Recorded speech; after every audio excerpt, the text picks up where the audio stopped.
भक्ति की 6 बातें बताई गई हैं। शरणागति के 6 सूत्र हैं। बड़े ध्यान से सुनिएगा, शरणागति के कौन कौन से सूत्र हैं।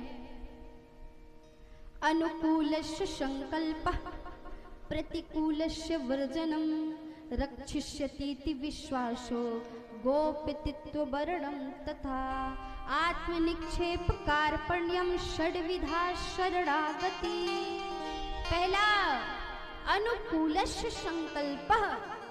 यदि हम भगवान के शरण प्रपन्न होना चाहते हैं, शरण में जाना चाहते हैं, तो इन 6 नियमों को हमें अपनाना पड़ेगा, तभी भगवान की शरण में जा सकते हैं। कौन कौन से नियम? पहला, अनुकूलस्य संकल्पः। हम सदैव भगवान के अनुकूल रहेंगे, ये हमें संकल्प लेना पड़ेगा। ऐसा कोई भी कार्य नहीं करेंगे जो इनके प्रतिकूल हो। न क्रोध करेंगे, न काम करेंगे, न ईर्ष्या करेंगे, सदैव भगवान के अनुकूल रहेंगे। पहला नियम।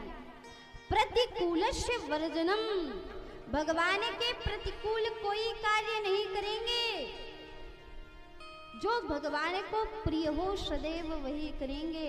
भगवान को प्रिय है कि हम जब भोजन बनाएं तो भोजन बनाने के बाद पहले भगवान को भोग लगाएं, तभी प्रसाद ग्रहण करें। तो इसीलिए हम भगवान को प्रसाद लगा करके ही प्रसाद ग्रहण करेंगे। ये नियम। प्रतिकूलस्य वर्जनम। भगवान को जो प्रिय है वही करेंगे। तो भगवान को प्रिय क्या है? भगवान ने वेदों में कहा है, मातृदेवो भव, पितृदेवो भव, आचार्य देवो भव। हमारे माता पिता, आचार्य, गुरुदेव सभी हमारे देवता हैं। इसीलिए हमें अपने माता पिता की सेवा करनी चाहिए। अब भगवान के वचन है, इसलिए हमें माता पिता की सेवा करनी पड़ेगी। चाहे माता पिता जितना डांटे, चाहे जितनी गालियां दे, चाहे घर से बाहर निकालने की धमकी दे, चाहे जो कर ले, लेकिन हमारे भगवान को प्रिय है, इसलिए हम अपने माता पिता की सेवा करेंगे। प्रतिकूलस्य वर्जनम, रक्षिष्यतीति विश्वासो। हमारे रक्षक केवल भगवान ही हैं, इस बात में दृढ़ विश्वास हो। मोरे हित हरि सम नहीं को। हमारा हित करने वाला परमात्मा से बढ़कर कोई दूसरा नहीं है, इस बात पे दृढ़ विश्वास हो। ये शरणागति का तीसरा सूत्र। अनुकूलस्य संकल्पा, प्रतिकूलस्य वर्जनम, रक्षिष्यतीति विश्वासो, गोपतृत्व वर्णम तथा। अपनी इन इंद्रियों के द्वारा भगवान का वर्ण कर लेना कि प्रभु आप हमारे स्वामी हैं और हम आपके दास हैं।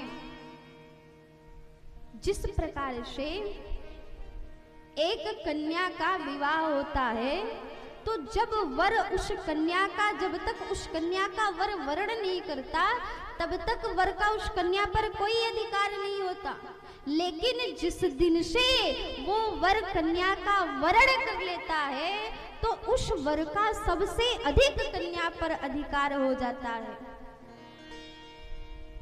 पाणी ग्रहण करने का अर्थ है कि किसी के हाथ को सौंप लेना, उसकी सारी जिम्मेदारियां अपने हाथ में ले लेना, किसकी सारी जिम्मेदारियां हम निभाएंगे। तो हमें भगवान के चरणों में अपनी सारी जिम्मेदारियां सौंप देनी है कि प्रभु आज से हमने आपको अपना स्वामी बना लिया और हम आपके दास बन गए, इसलिए अब आप हमें स्वीकार करिए। अपनी इंद्रियों के द्वारा हम भगवान का वर्ण कर ले।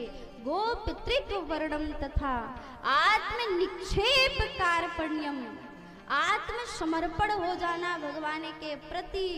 हमारे तो सब कुछ भगवान ही हैं, इसके अलावा कोई नहीं है। इसीलिए अब भगवान जो भी करेंगे हम उसी में प्रसन्न रहेंगे। क्यों?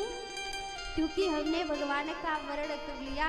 और एक कन्या जब किसी वर्ष का वर्ण कर लेती है, उससे विवाह कर लेती है, तो फिर उसका पति चाहे उसे जिस तरह से रखे, उस कन्या को उसी प्रकार रहना पड़ता है।